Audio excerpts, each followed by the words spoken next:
Hi welcome back to my channel. ఈరోజు కథ mister CEO 21వ భాగాన్ని వినేద్దాం. ఒక పక్క వంశీ, ఇంకో పక్క కన్న తండ్రి. లోకం తెలియని తల్లి ఉన్నా లేకున్నా ఒకటే. ఇలాంటి సమయంలో ఐశ్వర్యకి పిచ్చెక్కేది.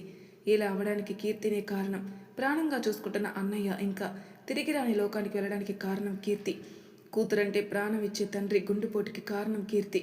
అందుకే కీర్తిని ఎలాగైనా చంపాలనుకుంది. రౌడీలు పెట్టి కీర్తి మీద అటాక్ చేయడానికి ప్రయత్నించింది. కీర్తి అప్పుడు సెకండ్ ఇయర్ చదువుతుంది. వంశీ చనిపోవడం, దాని కారణంగా వాళ్ళ నాన్నకి గుండెపోటు రావడం ఇవేమీ కీర్తికి తెలీదు. ఆల్రెడీ వంశీకి అలా అయిందని చాలా బాధపడుతుంది. అందులో ఇప్పుడు కొంచెం వంశీ అనే పేరు కానీ, ప్రేమ అనే పదం కానీ వింటే చాలా బెదురుతుంది. అందుకే అక్షయ్ వాళ్ళు ఆ విషయం కీర్తి వరకు చేరకుండా జాగ్రత్తలు తీసుకున్నారు. విధి కీర్తికి చావు రావడం ఆపింది. ఐశ్వర్య పంపిన రౌడీల నుంచి అటాక్ తప్పించుకుంది. కీర్తి తప్పించుకుందని తెలిసిన ఐశ్వర్య అరుపులు కేకలు పెట్టడం మొదలుపెట్టింది. ఇలా అవడానికి ఐశ్వర్య ఒంటరితనమే ఇలాంటి ఆలోచనలు కలిగిస్తున్నాయని అర్థం చేసుకున్నాడు జేమ్స్. ఆ సంవత్సరమే జేమ్స్ చదువు కూడా పూర్తి అవ్వడం వలన జేమ్స్ వెంటనే ఐశ్వర్యాన్ని పెళ్లి చేసుకుంటాడు. అప్పటికే జేమ్స్ ఐశ్వర్య వాళ్ళ బిజినెస్లన్నీ చూసుకోవడం మొదలుపెట్టాడు. వంశీ ఆఖరి కోరిక తీర్చడమే లక్ష్యంగా పెట్టుకుంది ఐశ్వర్య.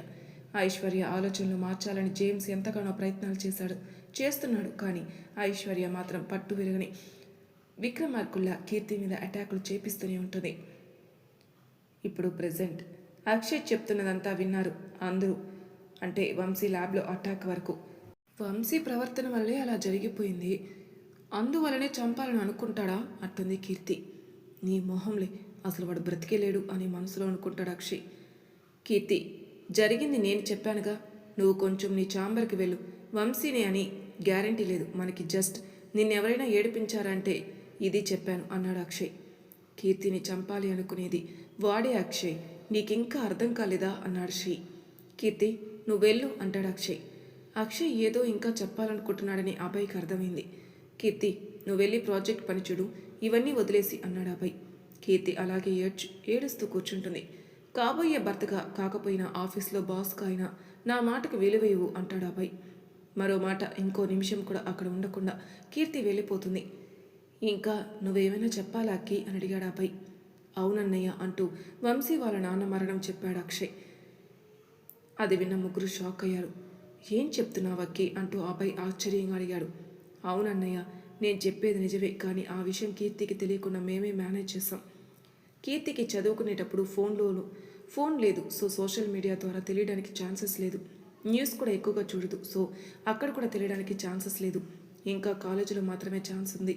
వంశీ చనిపోయాడని తెలిసిన వెంటనే కీర్తిని ఈ విషయాలకి దూరంగా కొన్ని రోజులు బయటికి వెళ్దామని చెప్పి ఫ్రెండ్స్ అందరం బయటకు తీసుకుని వెళ్ళాం. అంతేకాకుండా మేమందరం ఆ కాలేజీ వద్దని కన్విన్స్ చేసి అందరం కలిసి వేరే కాలేజీలో జాయిన్ అయిపోయాం. సో కీర్తికి ఆ విషయం చేరే అవకాశం లేకుండా పోయింది అన్నాడు అక్షయ్. నిజంగానే మీరు మంచి ఫ్రెండ్స్ అని తెలుసక్కి, కానీ ఇంత మంచి ఫ్రెండ్సా అంటాడు శ్రీ.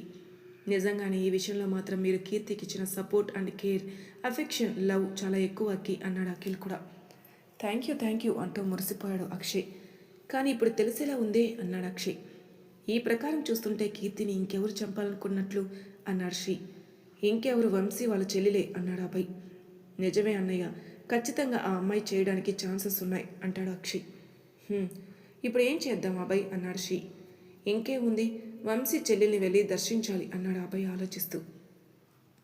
రే అక్కి, నిజంగానే మీరు ఇంత ఫ్రెండ్సారా అంటూ చెవులో గొయ్యి అన్నాడు అఖిల్. ఏం డౌటా నీకు? అదేం లేదు, ఒకసారి మీ ఫ్రెండ్స్ని కలవాలని ఉంది అన్నాడు. ఓ కలుద్దులే, ఎలాగో కీర్తి అన్నయ్య పెళ్ళికి వస్తారుగా అన్నాడు అక్షయ్ ఒక లుక్ ఇస్తూ. ఐశ్వర్య వాళ్ళ ఇంట్లో వంశీ ఫోటో దగ్గర నిల్చునింది. ఐష్ అంటూ జేమ్స్ పిలుపుతో కళ్ళల్లో నీళ్లు తుడుచుకుంటూ జేమ్స్ వైపు తిరిగింది. ఈరోజు అన్నయ్య అంటూ పరుగున వెళ్ళి జేమ్స్ని హత్తుకుని ఏడుస్తుంది Aishwarya. Control yourself Aish, please. Vamshi చనిపోయిన రోజు కావడం వల్ల మన ఫ్రెండ్స్ అందరూ వచ్చారు. కళ్ళు తుడుచుకుంటూ వెళ్దాం అంటూ కిందికొస్తారు. ఐశ్వర్య అంటూ తను ముందుకొచ్చి, ఇంకా ఆ కీర్తి బ్రతికే ఉంది, దాని చావు వార్త మాకెప్పుడు వినిపిస్తావు? వంశీ ఆఖరి కోరిక ఎప్పుడు తీరుస్తావు అంటూ ఇంకొకరు ఆవేశంగా అడుగుతారు. త్వరలోనే వింటారు, అన్నయ్య కోరిక తీరుతుంది అంటూ కోపంగా ఉంటుంది ఐశ్వర్య. వంశీ వర్ధంతి కోసం అన్ని ఏర్పాట్లు సిద్ధం చేశాడు జేమ్స్. వంశీ తల్లి ఐశ్వర్య, జేమ్స్ ఇంకా తన ఫ్రెండ్స్ చేయాల్సిన పద్ధతులు చేశారు. అన్ని కార్యక్రమాలు అయ్యాక, చూడు ఐశ్వర్య, వచ్చే సంవత్సరం ఇదేలా ఆ కీర్తి కూడా వాళ్ళ ఇంట్లో వాళ్ళు పిండ ప్రదానం చేయాలి, గుర్తుపెట్టుకో అన్నారు. అవునా ఐశ్వర్య, నీ వల్ల కాదంటే చెప్పు, మేమే చూసుకుంటాం. ఈ విషయంలో ఎలాంటి సహాయం కావాలన్నా మేము చేయడానికి సిద్ధంగా ఉన్నాం. ఇప్పటికే వంశీ చనిపోయి 3 సంవత్సరాలు అవుతుంది. మేమే దాన్ని చంపుతామంటే నువ్వు ఒప్పుకోలేదు. నువ్వు చంపలేకపోతున్నావంటూ వంశీ ఫ్రెండ్స్ ఒత్తిడి చేశారు ఐశ్వర్య మీద. రేయ్, వదిలేసి వెళ్ళండి, ఈరోజు ఇవన్నీ మాట్లాడడం అవసరమా అంటాడు జేమ్స్ అరుస్తూ. అంతటితో అందరూ కొంచెం కామ్ అవుతారు. కానీ ఐశ్వర్య గుండెల్లో రగిలే అగ్ని జ్వాలకి వాళ్ళు నెయ్యి పోసేశారు. అది ఇంకా వెలుగుతూ విజృంభించబోతుంది. కీర్తి ఆఫీస్ వర్క్స్ ముగించుకొని ఇంటికి వెళ్తుంది. అక్కడ అభయ్ పేరెంట్స్ హిమజ ఉంటారు. వీళ్ళెందుకు వచ్చారు ఇప్పుడు అనుకుంటూ లోపలికి వెళ్ళి పలకరిస్తుంది వాళ్ళని. కూర్చో కీర్తి అంటారు. ఫ్రెష్ అయ్యి వస్తాను ఆంటీ అంటూ కరుణకి సైగ చేస్తుంది లోపలికి రమ్మని. కరుణ కూడా కీర్తి వెనకాలే వెళ్తుంది. ఏంటి వీళ్ళు ఇక్కడ అంటుంది కీర్తి. పెళ్ళికి సమయం ఎక్కువగా లేదు కదా, సో రేపు షాపింగ్కి చేద్దామని అడగడానికి వచ్చారు. అప్పుడే పెళ్లి పనులు మొదలు పెట్టేశారా? అప్పుడే అంటే 13 రోజులు ఉన్నాయి అంతే. ఆల్రెడీ పెళ్లి డేట్ ఫిక్స్ చేసి 2 రోజులు అయిపోయింది. వాళ్ళు పెళ్లి మండపం కూడా బుక్ చేసి అడ్వాన్స్ కూడా ఇచ్చేశారట. ఇంకా మనల్ని పెళ్లి పనులు మొదలు పెట్టుకోమని చెప్పారు.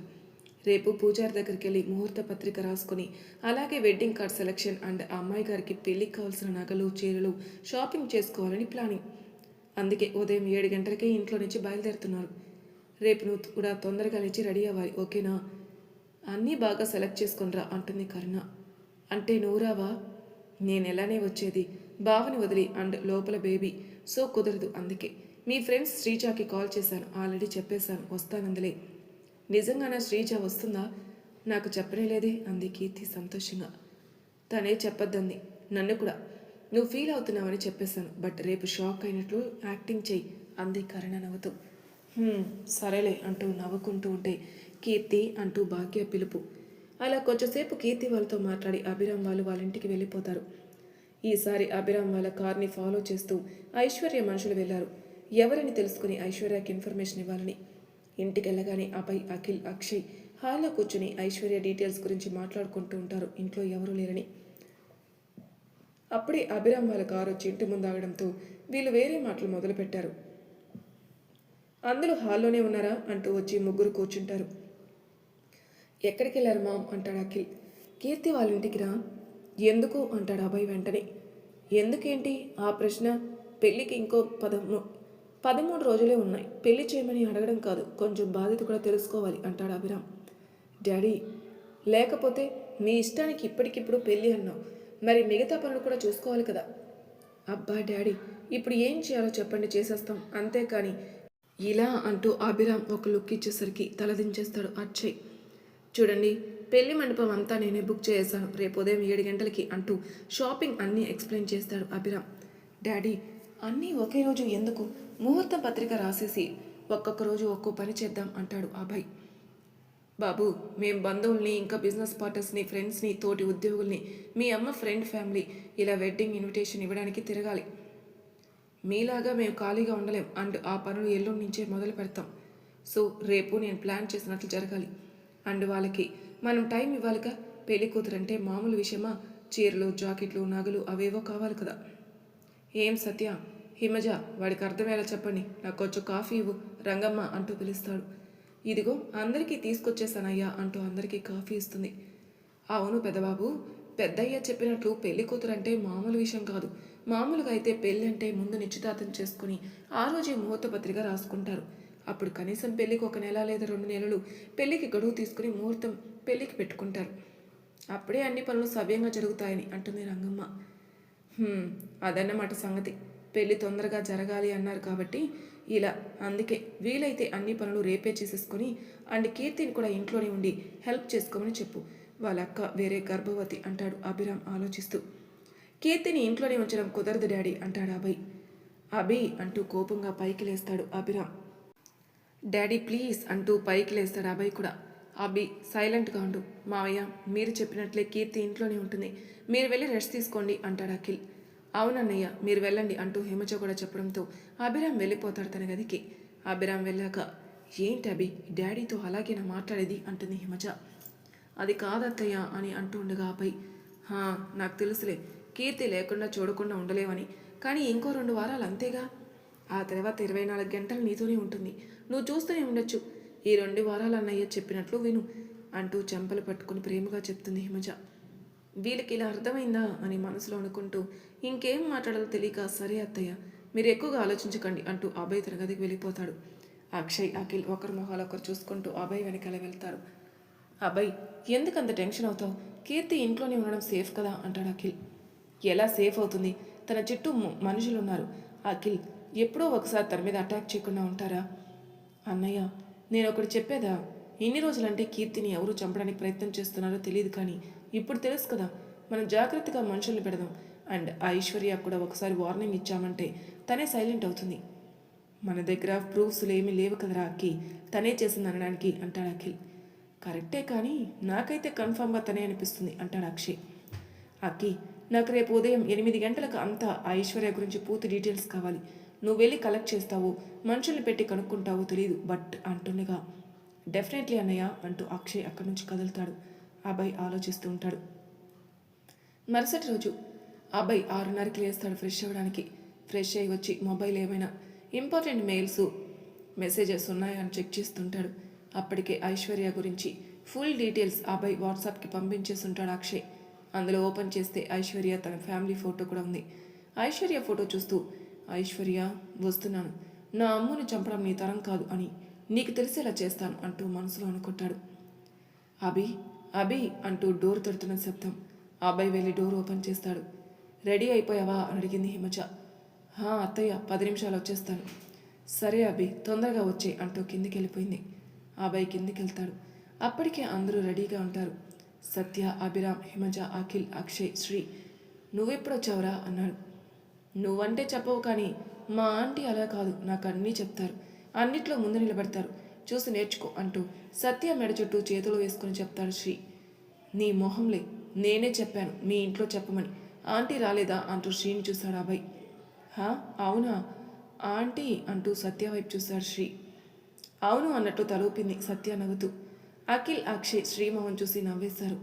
నువ్వురా నా బెస్ట్ ఫ్రెండ్ అంటే అంటూ అభయ్ భుజం మీద చేయి వేసుకుంటూ చూసి నేర్చుకోనరా అంటూ అఖిల్, అక్షయ్ వైపు చూస్తారు. అంటూ రాగం తీస్తారు ఇద్దరు ఒకేసారి కోరస్ లాగా. అంటూ అభయ్ వైపు చూస్తాడు. అభయ్ ఒక లుక్ ఇస్తాడు. హీ అంటూ పళ్ళకి చూపిస్తూ భుజం మీద చేయి తీస్తూ పదండి పదండి, ఇంత లేట్ చేస్తే ఎలా అంటూ హడావిడి చేస్తాడు శ్రీ. అందరూ కలిసి ముహూర్త పత్రిక రాసే వెంకటేశ్వర స్వామి ఆలయానికి బయలుదేరారు. కీర్తి వాళ్ళ ఇంట్లో కూడా బయలుదేరుతారు. సంతోష్, కరుణ వెళ్ళలేరు. ఇంకా ముగ్గురు ఇంటి నుంచి బయలుదేరకూడదని పక్కన ఇంట్లో ఉన్న ఒక బాగా పరిచయం కలిగిన సరోజ అనే ఒక మహిళను కూడా తీసుకుని బయలుదేరారు. సమయం 7:30 అయింది. 2 కుటుంబాలు ఒకేసారి ఆలయానికి ముందుకు చేరుకున్నారు. అభయ్ వాళ్ళు 2 కారుల్లో వచ్చేస్తారు. కీర్తి వాళ్ళకి సొంతంగా కారు లేదు కాబట్టి బాడీగా కారులో వచ్చారు. అందరూ దిగారు. అభయ్ కుటుంబం అందరి చూపు కీర్తి మీదనే అభయ్తో సహా అలా స్టన్ అయిపోయారు కీర్తిని చూస్తూ. చిలక పచ్చ రంగు చీర, అందుకు మ్యాచింగ్ లైట్ డార్క్ బ్లౌజ్, 2 చేతుల్లో గాజులు, ఎక్కువగా మేకప్ లేకుండా ఉండే స్వచ్ఛమైన మొహం, 2 కళ్ళకి కాటుక, 2 కనుబొమ్మల మధ్యలో పచ్చరంగు కలిగిన చిన్న స్టిక్కర్, దాని కింద ఎర్రటి కుంకుమ, చెవులకి చిన్న సైజు చుముకీలు. అలా లక్ష్మీదేవిలా అందంగా అందాల తారల భూమి నుంచి దిగి వచ్చిన సింపుల్ దేవతలాగా కనిపిస్తుంది అందరి కంటికి. కీర్తిని చూస్తూ అలాగే అభయ్ వైపు ఒక లుక్కిస్తూ అంటాడు శ్రీ. నీ అర్థం చేసుకున్న అభయ్ కీర్తి నుంచి చూపు మళ్లించడానికి ప్రయత్నం చేస్తాడు, కానీ అవడం లేదు. సత్య, హిమజలు కీర్తి దగ్గరికి వెళ్ళి మా ఇంటికి ఇంత చక్కటి బొమ్మని పంపిస్తున్నందుకు మీ రుణం ఎలా తీర్చుకోవాలి అంటారు. భాగ్య, ప్రసాద్ ఆ మాటకి మురిసిపోతారు. అదే మీ అభయ్నిచ్చి రుణం తీర్చుకుంటున్నారు కదా అంటుంది పక్కనే ఉన్న సరోజ. అందరూ సరోజ వైపే చూస్తారు. అది ముగ్గురమే రాకూడదని పక్కింటి ఆవిడ, అందుకే తీసుకుని వచ్చాం. పేరు సరోజ, మాకు బాగా పరిచయం అంటూ చెప్పింది భాగ్య. మంచిది, సరే రండి వెళ్దాం అంటూ సత్య వాళ్ళు అంటారు.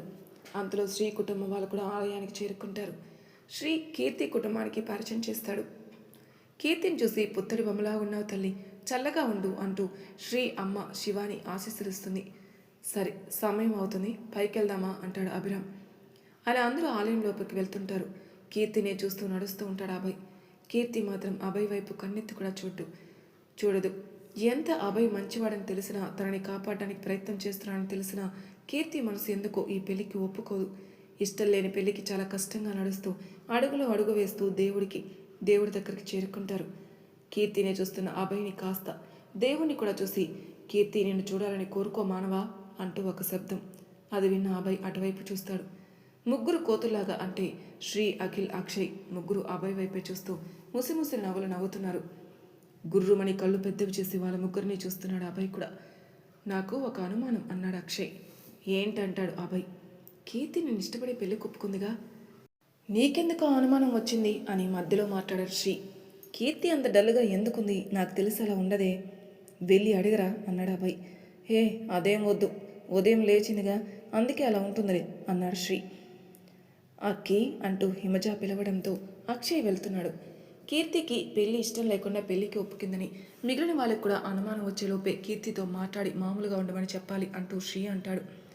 అవును నిజమే, ఆల్రెడీ ఒకసారి అక్షయ్ ముందు ఎక్స్చేంజింగ్ అనేది, మేబీ వాడి మైండ్లోకి ఆ మాట వెళ్ళలేదేమో అన్నాడు అఖిల్. నిజమే ఉండు అంటూ శ్రీ కీర్తి దగ్గరికి వెళ్తాడు. అబ్బాయి కీర్తిని చూస్తూ ఉంటాడు. పెద్దవాళ్ళందరూ పనులు చూస్తూ ఉంటారు. తీసుకొచ్చిన పువ్వులు, పళ్ళు, ఆకు, ఒక్క ఇలా అన్నీ సర్దుతూ ఉంటారు. Hi Keerthi. Good morning sir. Keerthi ఒక హెల్ప్. చెప్పండి సార్. మొహంలో కొంచెం నవ్వు అంటూ ఉండగా కీర్తి ఒక లుక్ ఇస్తుంది శ్రీ వైపు. అంటే నీకు ఇష్టం లేదు కానీ నీకు తెలుసుగా సార్, నాకు అర్థమైంది, ఎవరికి అనుమానం రాకూడదు అంతేగా అంది కొంచెం సీరియస్గా.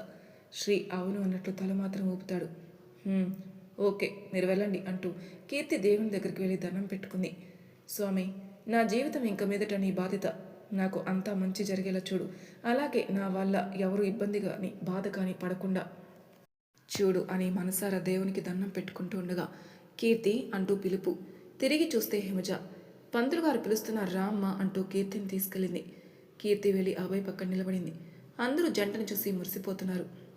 అమ్మ, ముహూర్త పత్రిక రాయడం మొదలు పెడదామా అని అడుగుతారు పంతులు. మొదలు పెట్టండి అని చెప్పగా అన్ని సాంప్రదాయ ప్రకారం ముహూర్త పత్రిక రాసి చదువుతారు పంతులు. గంట సమయం తర్వాత అందరూ దేవుని దర్శనం చేసుకుని ఆలయం నుంచి హోటల్కి వెళ్ళి టిఫిన్ చేసి షాపింగ్ మొదలు పెడతారు. పక్కింటి సరోజ ఇంటికి వెళ్తుంది. అప్పటికే సమయం 10 గంటలైంది. ఫస్ట్ నగలు షాపింగ్ చేయడానికి బయలుదేరతారు. అభయ్, కీర్తి, శ్రీ, అఖిల్, అక్షయ్ ఒక కారులో, మిగిలిన 5 మంది అంటే అభయ్ వాళ్ళ అమ్మ నాన్న, కీర్తి వాళ్ళ అమ్మ నాన్న, హిమజ ఒక కారులో బయలుదేరతారు. డ్రైవింగ్ అభయ్ చేస్తుంటాడు. పక్కన కీర్తి కూర్చుని ఉంటుంది. కీర్తి వదినా అంటాడు అక్షయ్ కావాలని. అంటూ వెనక్కి తిరిగి గుడ్లు బయటకు వచ్చేలా కోపంగా చూస్తుంది కీర్తి. నీకు అన్నయ్యకి పెళ్ళి, ఇంకా నేను వదిననే కదా పిలవాలి కీర్తి. కీర్తి అని పిలిస్తే ఏం బాగుంటుంది చెప్పు. అక్కి, నువ్వు పిలుపు మార్చాలని ఎవరు నీకు చెప్పలేదుగా అంటాడు అభయ్. చెప్పకముందే నేను మార్చుకోవడం మంచిది కదా, అందుకే. కీర్తి, నువ్వు ఆ పిలుపుకి అలవాటైపో, ఓకేనా వదిన అంటాడు. కీర్తి ఏం మాట్లాడదు. అభయ్ కీర్తి వైపే చూస్తాడు. ఆహా, ఏం రొమాంటిక్ లుక్ ఇచ్చావన్నయ్య అంటాడు అక్షయ్. కీర్తి వెంటనే అభయ్ని చూస్తుంది. రే అక్కి, నేను మామూలుగానే చూశాను, ఇలా మాట్లాడవంటే ఇక్కడే దింపేస్తాను అంటాడు అభయ్ సీరియస్గా. అభయ్ గురించి తెలుసు కాబట్టి వద్దులే అంటూ కామ్గా మూతి ముడుచుకొని కూర్చుంటాడు అక్షయ్. కీర్తి ఫ్రంట్ అద్దంలో నుంచి అక్షయ్ని చూసి, నీ మొహం అలా అస్సలు బాగలేదు, కొంచెం ఎక్స్ప్రెషన్ మార్చు మంకీ అంటుంది కీర్తి చిన్న నవ్వుతో. హే, నన్నే మంకీ అంటావా అంటూ మెల్లగా జుట్టు లాగుతాడు అక్షయ్. అబ్బా అంటూ అరుస్తుంది కీర్తి. రేయ్, ఏంటి మీ ఇద్దరు చిన్నపిల్లలాగా అల్లరి చేస్తున్నారు అంటాడు శ్రీ. చేయనివ్వు శ్రీ, అట్లీస్ట్ అలా అయినా సంతోషంగా ఉంటుంది కదా అంటాడు కీర్తి వైపు చూస్తూ అభయ్. కీర్తి మళ్ళీ మామూలుగా అయిపోతుంది. షాపింగ్ మాల్ వచ్చేసింది. పార్కింగ్ చేసి అందరూ కలిసి ఒకేసారి ఎంట్రీ ఇస్తారు లోపలికి. ఏంటిది, ఇంకా వచ్చి నన్ను సర్ప్రైజ్ చేయలేదే అని మనసులో అనుకుంటూ ఉంటుంది తన ఫ్రెండ్ శ్రీజ గురించి కీర్తి. మరి తర్వాయి భాగంలో ఏం జరుగుతుందో నెక్స్ట్ ఎపిసోడ్లో తెలుసుకుందాం. అంతవరకు నా ఛానల్ సబ్స్క్రైబ్ చేయని వాళ్ళు ప్లీజ్ సబ్స్క్రైబ్ చేసుకోండి, లైక్ చేసి షేర్ చేయండి, మీ అభిప్రాయాలు నాకు కామెంట్ రూపంలో తెలియజేయండి. Thank you for listening.